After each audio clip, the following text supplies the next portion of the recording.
শান্তিপূর্ণ জীবনের জন্য, একটি প্রশান্ত লাইফের জন্য একজন নেককার স্ত্রী, লাইফমেট বা সোলমেট খুবই জরুরি। যিনি সবসময় স্বামীকে সাপোর্ট করবেন, স্বামীর সেবা সহযোগিতায় নিজেকে বিলিয়ে দেবেন। এরকম একজন নেককার স্ত্রী থাকাটা জীবনে সফল হওয়ার ক্ষেত্রে অনেক বড় ভূমিকা রাখে, যেটা আমরা আইয়ুব আলাইহিস সালামের জীবনীতে কিন্তু দেখেছি। যে ওনার আত্মীয় স্বজন, পাড়া প্রতিবেশী সবাই যখন ওনাকে ছেড়ে চলে গিয়েছে, ওনার স্ত্রী কিন্তু ওনাকে ছেড়ে যায়নি। ওনার স্ত্রী ওনাকে আগলে রেখেছে, ওনাকে সাপোর্ট করেছে, ওনাকে শেল্টার দিয়েছে, ওনাকে মানসিকভাবে সহায়তা করেছে। এজন্য এরকম একজন নেককার স্ত্রী আমাদের প্রত্যেকের জীবনে দরকার। সাইয়্যিদুনা আইয়ুব আলাইহিস সালাম কোরআনে বর্ণিত 25 জন নবীর মধ্যে থেকে অন্যতম একজন নবী। ইবনু কাসিরের বর্ণনা অনুযায়ী সাইয়েদনা ইসহাক আলাইহিস সালামের 2 জন যমজ পুত্র ছিল। একজন হচ্ছেন ইয়াকুব আলাইহিস সালাম, আরেকজন হচ্ছেন ঈস। সাইয়েদনা আইয়ুব আলাইহিস সালাম এই ঈসের বংশধর। তিনি ছিলেন ইসহাক আলাইহিস সালামের ছেলে, ঈসের নাতির ছেলে বা প্রপৌত্র। ফিলিস্তিনের দক্ষিণ সীমান্তের হুরান এলাকায় সাইয়েদনা আইয়ুব আলাইহিস সালামের জন্ম।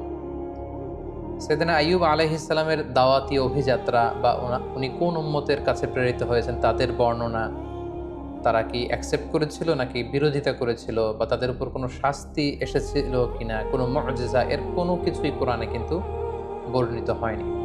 কোরআনে যে বর্ণনাটি এসেছে কেবলমাত্র 2টি সূরায় সাইয়েদনা আইয়ুব আলাইহিস সালামের ব্যাপারে আমরা জানতে পারি, যেখানে আল্লাহ তাআলা বলেছেন যে আইয়ুব আলাইহিস সালামকে আল্লাহ তাআলা কঠিন পরীক্ষায় ফেলেছিলেন। সিভিয়ার স্কিন ডিজিজ হয়েছিল ওনার, এমন এক ধরনের চর্মরোগ হয়েছিল বা দেহে এমন ধরনের পচনশীল একটা রোগ হয়েছিল, দেহে পচন ধরে গিয়েছিল। ফলে ওনার আশেপাশের লোকজন ওনাকে ছেড়ে অনেক দূরে চলে গিয়েছিল। উনি স্বাস্থ্যগতভাবে অনেক বেশি কষ্ট পেয়েছিলেন এই অসুস্থতায়, এই রোগে। কেউ কেউ এটাকে কুষ্ঠরোগ বলেছেন, কেউ এটাকে চর্মরোগ বলেছেন। এটা দিয়ে আল্লাহ তাআলা সাইয়েদনা আইয়ুব আলাইহিস সালামকে দীর্ঘদিন তিনি পরীক্ষা নিয়েছিলেন। পাশাপাশি ওনার অনেক সম্পদ ছিল, এই সম্পদগুলো ধ্বংস হয়ে গিয়েছিল, ওনার ছেলেমেয়েরা ইন্তেকাল করেছিল। এরকম একটি ভয়ঙ্করতম পরীক্ষার মধ্য দিয়ে তিনি জীবন কাটিয়েছেন এবং ধৈর্যের পরাকাষ্ঠা দেখিয়ে আল্লাহ তাআলার কাছে সম্মানিত হয়েছিলেন। তিনি এতটাই ধৈর্যের উৎকৃষ্ট নমুনা স্থাপন করতে পেরেছিলেন যে আল্লাহ তাআলা ওনাকে সবের বলে আখ্যা দিয়েছেন, অর্থাৎ ধৈর্যশীল এবং নে'মাল আবদ বা অতি উত্তম বান্দা, সুন্দর বান্দা বলে সূরা সদে আল্লাহ তাআলা উল্লেখ করেছিলেন। আমরা যদি সরাসরি কালামুল্লাহ মাজিদের দিকে তাকাই তাহলে দেখব যে সূরাতুল আম্বিয়া এবং সূরাতুস সদ, এই 2টি আয়াতে আল্লাহ তাআলা আইয়ুব আলাইহিস সালামের ব্যাপারে আলোচনা করেছেন। সূরাতুল আম্বিয়াতে আল্লাহ তাআলা বলছেন, ওয়া আইয়ুবা ইয নাদা রাব্বাহু আন্নী মাসসানিয়াদ দুররু ওয়া আনতা আরহামুর রাহিমিন। অর্থাৎ হে নবী, স্মরণ করুন আমার প্রিয় বান্দা আইয়ুব আলাইহিস সালামের কথা, যখন তিনি তার রবকে ডেকেছিলেন, মানে আল্লাহ তাআলাকে ডেকে আইয়ুব আলাইহিস সালাম বলেছিলেন যে আন্নী মাসসানিয়াদ দুররু, হে আল্লাহ, আমাকে রোগ পেয়ে বসেছে, কষ্ট পেয়ে বসেছে, আমি রোগাক্রান্ত, আমি জরাগ্রস্ত, আমি রোগাগ্রস্ত। ওয়া আনতা আরহামুর রাহিমিন, আল্লাহ আপনি তো মেহেরবান, আপনি তো দয়াময়, আপনি সব দয়াময়ের চাইতে বড় দয়াময়। দেখেন, এত দীর্ঘদিন আইয়ুব আলাইহিস সালাম প্রায় 13 বছর এই সিভিয়ার স্কিন ডিজিজ বা চর্মরোগে আক্রান্ত হয়েও তিনি আল্লাহকে বলেন যে আল্লাহ আপনি আমাকে রোগ নিরাময় করে দেন, আপনি আমাকে শিফা দেন, আপনি আমাকে সুস্থ করে দেন। এটা বলেননি, এটা ওনার একটা অ্যাটিটিউড। আমরা যদি রোগাক্রান্ত হই, শিফা চাওয়া, সুস্থ হওয়ার জন্য দোয়া করা, এটা জায়েজ আছে। শুধু জায়েজই নয়, এটি সুন্নাহ। রাসূল সাল্লাল্লাহু আলাইহি ওয়াসাল্লাম নিজেও শিফার জন্য দোয়া করতেন। কিন্তু সাইয়্যিদুনা আইয়ুব আলাইহিস সালাম এক্ষেত্রে ব্যতিক্রম। তিনি আল্লাহ তাআলার কাছে দোয়া করেন যে আল্লাহ আমাকে সুস্থ করে দেন। তিনি কি বলেছেন? তিনি বলেছেন আন্নী মাসসানিয়াদ দুর, হে আল্লাহ আমার কষ্ট হচ্ছে, আল্লাহ আমাকে রোগ পেয়ে বসেছে, আমি রোগাক্রান্ত, আর আপনি তো মেহেরবান। এতটুকু বলেছেন। কারণ ওনার অ্যাটিটিউডটা হচ্ছে এরকম, রোগ দিয়েছেন আল্লাহ, আমি যে কষ্ট পাচ্ছি এটাও দেখছেন আল্লাহ। সো আল্লাহ যদি রোগ দিয়ে খুশি, আমি রোগ পেয়ে খুশি, তাই এই রোগ আমার থেকে উঠিয়ে নেন এটা আমি বলতে পারবো না। আমাকে শিফা দেন, এই রোগ আমার থেকে দূর করেন, আমি এটা বলতে চাই না। আমার কি অবস্থা, আমার কতটুকু কষ্ট যন্ত্রণা আল্লাহ তাআলা দেখছেন। তাই তিনি বলেছিলেন, হে আল্লাহ আমাকে রোগ পেয়ে বসেছে, আমি রোগাক্রান্ত আল্লাহ, আর আপনি তো মেহেরবান। আমি রোগী আর আপনি তো দয়াময়।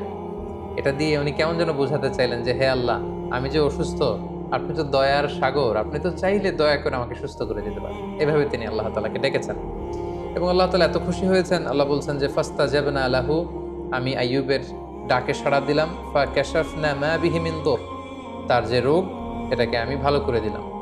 কোন রোগে আক্রান্ত হয়েছিলেন এ ব্যাপারে সুস্পষ্ট কিছু জানা যায় না, যদিও অনেক মুফাসসিরিন ইকরাম অনেক ধরনের মন্তব্য করেছেন।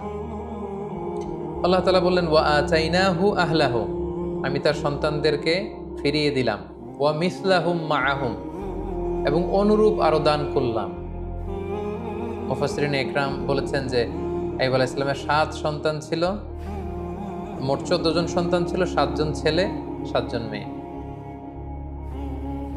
ছাদের নিচে চাপা পড়ে 7 ছেলে 7 মেয়ে সবাই ইন্তেকাল করেছে। আল্লাহ তাআলা তাদেরকে আবার পুনরায় জীবিত করলেন। কোন কোন তাফসিরে এসেছে যে আল্লাহ তাআলা 7 ছেলে 7 মেয়ে এই 14 জনকে আবার জীবিত করলেন। শুধু তাই নয়, ও মিসলাহুম মাআহুম, আইয়ুব যখন সুস্থ হয়ে গেল তার ঔরসে আল্লাহ তাআলা আরো 7 জন ছেলে আরো 7 জন মেয়ে মোট 14 জনকে দান করলেন। সুবহানাল্লাহি ওয়া বিহামদিহি। আল্লাহ তাআলা বললেন রাহমাতাম মিন ইনদিনা, এটা আমার পক্ষ থেকে রহমত স্বরূপ। ওয়া যিকরা লিল আবিদিন, আর ইবাদতকারীদের জন্য এতে রয়েছে উপদেশ। যারা আল্লাহ তাআলার ইবাদতে মগ্ন থাকে, আইয়ুবের মতো এরকম ইবাদতকারী হতে চায়, তাদের জন্য এই ঘটনার মধ্যে উপদেশ রয়েছে। সূরা সদের দিকে যদি আমরা তাকাই তাহলে দেখব যে কিভাবে আল্লাহ তাআলা এই 13টি বছর রোগাক্রান্ত থাকার পরে আইয়ুবকে তিনি সুস্থ করলেন। আল্লাহ তাআলা ইরশাদ করছেন উরকুব বিরিজলিকা হাযা মুগতাসালুম বারিদুন ওয়া শারাব, অর্থাৎ হে আইয়ুব, আইয়ুব আলাইহিস সালাম যখন বললেন যে আল্লাহ আমার কষ্ট হচ্ছে, আপনি তো মেহেরবান, আল্লাহ তাআলা তখন আইয়ুব আলাইহিস সালামকে বললেন যে উরকুব বিরিজলিক, অর্থাৎ হে আইয়ুব তুমি তোমার পা দিয়ে জমিনে আঘাত করো। হাযা মুগতাসালুন বারিদ, সাথে সাথে এখান থেকে ঠান্ডা এক ধরনের ঝর্ণার পানি নিঃসরিত হবে। ওয়া শারাব, এবং এখান থেকে খাওয়ার পানি নিঃসরিত হবে। আল্লাহু আকবার। 13 বছর পর আল্লাহ প্রত্যাদেশ করলেন পা দিয়ে আঘাত করো, তিনি পা দিয়ে আঘাত করলেন, সাথে সাথে এখানে ঠান্ডা পানি মজুদ হয়ে গেল। এই ঠান্ডা পানি দিয়ে আইয়ুব আলাইহিস সালাম গোসল করলেন। গোসল করার সাথে সাথে আল্লাহ তাআলার মেহেরবানিতে তার দেহের সব চর্মরোগ, কুষ্ঠরোগ, ক্ষতিকারক সব কিছু দেহ থেকে ঝরে পড়ে তিনি সতেজ সবল, আগের মতো সেরকম এনথিউজিয়াস্টিক, ওনার স্ট্যামিনা, এনার্জি, শক্তি সব তিনি ফিরে পেলেন। এবং আল্লাহ তাআলা বললেন ওয়া শারাব, এবং এখান থেকে খাও। তিনি এই ঠান্ডা পানি যখন পান করলেন তিনি আগের মতো সতেজ সবল তিনি হয়ে গেলেন। আল্লাহ তাআলা বললেন ওয়া ওয়াহাবনা লাহু আহলাহু ওয়া মিসলাহুম মাআহুম, আমি তার সন্তানদেরকে ফিরিয়ে দিলাম এবং অনুরূপ সন্তান আমি আবার তাকে দান করলাম। যেটা আমরা একটু আগে উল্লেখ করেছি যে অনেক মুফাসসিরিন ইকরাম বলেছেন 7 ছেলে 7 মেয়ে ছিল, ওনার ব্যবসা প্রতিষ্ঠান ধ্বংস হয়ে গিয়েছে, ঘরের ছাদের নিচে চাপা পড়ে 7 ছেলে 7 মেয়ে ইন্তেকাল করেছে। আল্লাহ তাআলা তাদেরকে আবার জীবিত করে দিলেন এবং পরবর্তীতে আরো 7 7 14 জন সন্তান তাদেরকে ফিরিয়ে দিলেন। আবার নতুন করে আরো 7 জন ছেলে, আরো 7 জন মেয়ে, আরো 14 জন সন্তান সন্ততি আল্লাহ তাআলা আইয়ুব আলাইহিস সালামের ঔরসে দান করলেন। আল্লাহ তাআলা বললেন রাহমাতাম মিন ইনদিনা, আমার পক্ষ থেকে রহমত স্বরূপ আমি এটা দিয়েছি। ওয়া যিকরা লিউলিল আলবাব, এবং যারা জ্ঞানী তাদের জন্য আমি এখানে উপদেশ রেখে দিয়েছি। এবং এই আয়াতের সর্বশেষে তিনি উল্লেখ করলেন ইন্না ওয়াজদানাহু সাবিরান, আমি আমার আইয়ুবকে ধৈর্যশীল পেয়েছি। সুবহানাল্লাহ। আল্লাহ তাআলার পক্ষ থেকে এরকম একটি সার্টিফাই করা, এরকম উপাধি দেয়া যে আমি আমার আইয়ুবকে সবের পেয়েছি, ধৈর্যশীল বান্দা পেয়েছি। ইন্নাহু নি'মাল আবদু ইন্নাহু আওয়াব, নিশ্চয় সে উত্তম বান্দা, সে আমার অত্যন্ত ভালো একজন বান্দা, উত্তম বান্দা, সুন্দর বান্দা। ইন্নাহু আওয়াব, সে সবসময় আমার দিকে ফিরে আসে, সে রব অভিমুখী, সে আল্লাহ অভিমুখী। সুবহানাল্লাহ। তাহলে এই আয়াত থেকে তিনি 13 বছর অসুস্থ থাকার পরে কোন প্রক্রিয়ায় সুস্থ হলেন সেটা জানলাম। পায়ের আঘাতে আল্লাহ তাআলা ঝর্ণার ব্যবস্থা করলেন বা কুয়ার ব্যবস্থা করলেন, সেই পানি দিয়ে গোসল করলেন, তিনি পান করলেন, আল্লাহ তাআলা তাকে সুস্থ করে দিলেন, ওনার সম্পদ ফিরিয়ে দিলেন, সন্তান ফিরিয়ে দিলেন এবং তাকে আল্লাহ তাআলা ধৈর্যশীল এবং উত্তম বান্দা বলে ঘোষণা করলেন।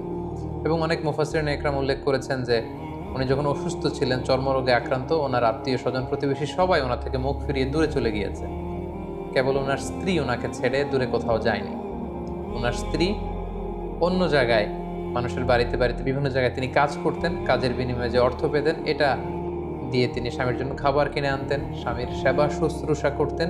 এই 13টি বছর তিনি তার অসুস্থ স্বামী আইয়ুব আলাইহিস সালামকে আগলে রেখেছিলেন, স্বামীকে ছেড়ে তিনি কোথাও চলে যাননি। সম্মানিত সুধী, এ পর্যায়ে আমরা আইয়ুব আলাইহিস সালামের জীবনী থেকে কিছু লাইফ লেসন আপনাদের সাথে শেয়ার করব। প্রথম যে লেসনটি আমরা পাই সেটা হচ্ছে sickness could be a test. আমরা প্রায় অসুস্থ হয়ে পড়ি, আমাদেরকে মনে রাখতে হবে এই অসুস্থতা কিন্তু আল্লাহ তাআলার পক্ষ থেকে একটি পরীক্ষা। আমরা কখনো সুস্থ থাকি, কখনো অসুস্থ থাকি। আল্লাহ তাআলা আমাদেরকে কাউকে সুস্থ রেখে পরীক্ষা করেন, তিনি দেখেন যে সুস্থ থেকে আমরা আল্লাহ তাআলার শুকরগুজার হই কিনা। আবার মাঝে মাঝে তিনি আমাদেরকে অসুস্থ করেও তিনি আমাদেরকে পরীক্ষা করেন, তিনি দেখতে চান যে অসুস্থ অবস্থায় আমরা ধৈর্য ধারণ করি কিনা। তো আমাদের পুরো জীবন প্রক্রিয়াটাই কিন্তু একটা পরীক্ষার মধ্য দিয়ে যাচ্ছে। আমরা কেউ ধনী, কেউ গরিব, কাউকে আল্লাহ ধনী বানিয়ে পরীক্ষা করেন, কাউকে গরিব বানিয়ে পরীক্ষা করেন, কাউকে সুস্থ রেখে পরীক্ষা করেন, কাউকে অসুস্থ রেখে পরীক্ষা করেন।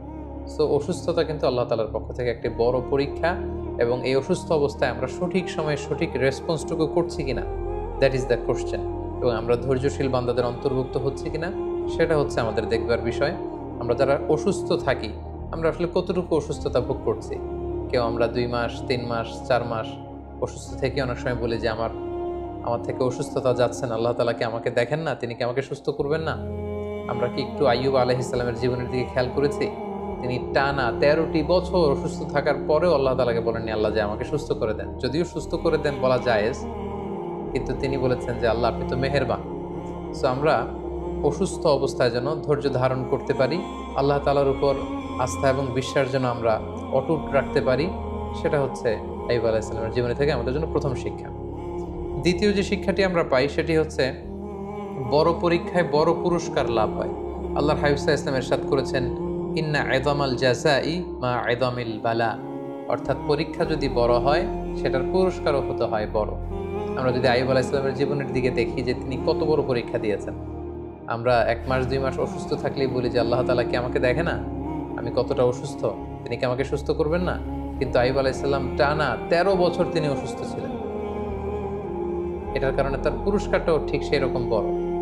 তার সন্তানকে আল্লাহ তাআলা নিয়ে গিয়েছিলেন, তার সম্পদ শেষ হয়ে গিয়েছিল, আল্লাহ তাআলা সম্পদ ফিরিয়ে দিলেন। তিনি অসুস্থ হয়েছিলেন, চর্মরোগে আক্রান্ত ছিলেন, তিনি একেবারে সতেজ হয়ে গেলেন, শক্তিশালী হয়ে উঠলেন। যে সন্তানগুলো ইন্তেকাল করেছিল আল্লাহ জীবিত করে দিলেন, নতুন সেই পরিমাণের সন্তান সন্ততি আল্লাহ তাআলা তার ঔরসে দান করলেন। এই যে অভাবনীয় নাজ নেয়ামত আল্লাহ তাআলা কেন দিয়েছেন? কারণ তার পরীক্ষাটা ছিল অত্যন্ত ভয়ঙ্কর। পরীক্ষা যদি বড় হয় তার পুরস্কারও বড়। এবং নবীদের জীবনে যদি আমরা খেয়াল করি তাহলে দেখব যে নবীদেরকে আল্লাহ তাআলা অনেক বড় বড় পরীক্ষা নিয়েছেন। আল্লাহর হাবিব সাল্লাল্লাহু আলাইহি ওয়াসাল্লাম বলেছেন যে আশাদ্দুন নাসি বালাআন আল আম্বিয়া। মানুষদের মধ্যে থেকে আল্লাহ তাআলা সবচেয়ে বেশি বালা মুসিবতে ফেলেছেন নবীদেরকে। সুম্মাল আমসাল ফাল আমসাল, এরপরে নবীদের পরবর্তীতে যাদের অবস্থান তাদেরকে। এবং ফাইয়ুবতালা রাজুলু আলা হাসাবি দীনি, ব্যক্তির দিনদারি অনুসারে তাকে আল্লাহ তাআলা পরীক্ষা নিয়ে থাকেন। যে যত আল্লাহওয়ালা তার জীবনে পরীক্ষা তত বেশি।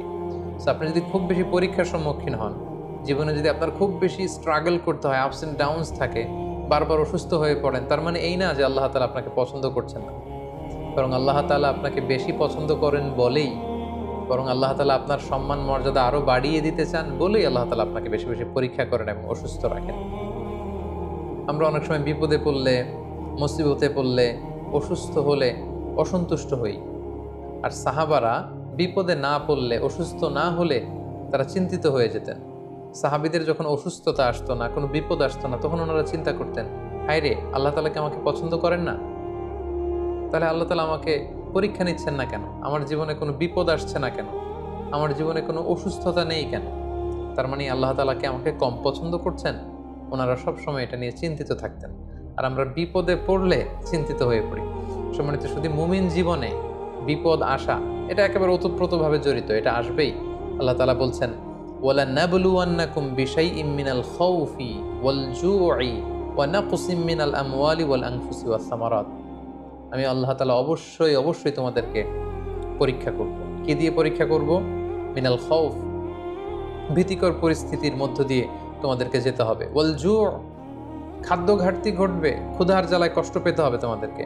ওয়া নাকসিম মিনাল আমওয়াল, সম্পদের ঘাটতি হবে। ওয়াল আনফুস, তোমাদের প্রিয়জনদেরকে কখনো কখনো হারানো লাগতে পারে। ওয়াস সামারাত, তোমাদের সম্পদ নষ্ট হবে, ফল ফসল নষ্ট হবে, দুর্যোগ আসবে, প্রাকৃতিক দুর্যোগ। এই নানা ধরনের ঝঞ্ঝা বিক্ষুব্ধ পরিস্থিতির মধ্যে দিয়ে তোমাকে যেতে হবে, আর আমি তোমাদেরকে পরীক্ষা করবই করব।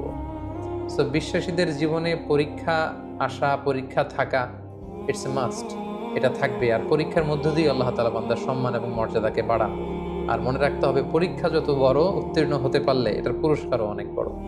সাইয়েদনা আইয়ুব আলাইহিস সালামের এই জীবনীতে আমরা এটা দেখতে পেয়েছি। সবশেষে যে শিক্ষাটি আমরা পাই সেটি হচ্ছে, একটি শান্তিপূর্ণ জীবনের জন্য, একটি প্রশান্ত লাইফের জন্য একজন নেককার স্ত্রী, লাইফমেট বা সোলমেট খুবই জরুরি। যিনি সবসময় স্বামীকে সাপোর্ট করবেন, স্বামীর সেবা সহযোগিতায় নিজেকে বিলিয়ে দেবেন। এরকম একজন নেককার স্ত্রী থাকাটা জীবনে সফল হওয়ার ক্ষেত্রে অনেক বড় ভূমিকা রাখে, যেটা আমরা আইয়ুব আলাইহিস সালামের জীবনীতে কিন্তু দেখেছি। যে ওনার আত্মীয় স্বজন, পাড়া প্রতিবেশী সবাই যখন ওনাকে ছেড়ে চলে গিয়েছে, ওনার স্ত্রী কিন্তু ওনাকে ছেড়ে যায়নি। ওনার স্ত্রী ওনাকে আগলে রেখেছে, ওনাকে সাপোর্ট করেছে, ওনাকে শেল্টার দিয়েছে, ওনাকে মানসিকভাবে সহায়তা করেছে। এজন্য এরকম একজন নেককার স্ত্রী আমাদের প্রত্যেকের জীবনে দরকার। আল্লাহ তাআলা এরকম একজন লাইফমেট আমাদের জন্য নসিব করুন, এবং নবীদের দেখানো পথে এবং মতে আমরা যেন আমাদের জীবন পরিচালনা করতে পারি, তিনি আমাদেরকে তৌফিক দান করুন। হাদা মা ইনদি ওয়াল ইলমু ইনদাল্লাহ, আলাইহি তাওয়াক্কালতু ওয়া ইলাইহি উনীব। ওয়াসসালামু আলাইকুম ওয়া রাহমাতুল্লাহি ওয়া বারাকাতুহু।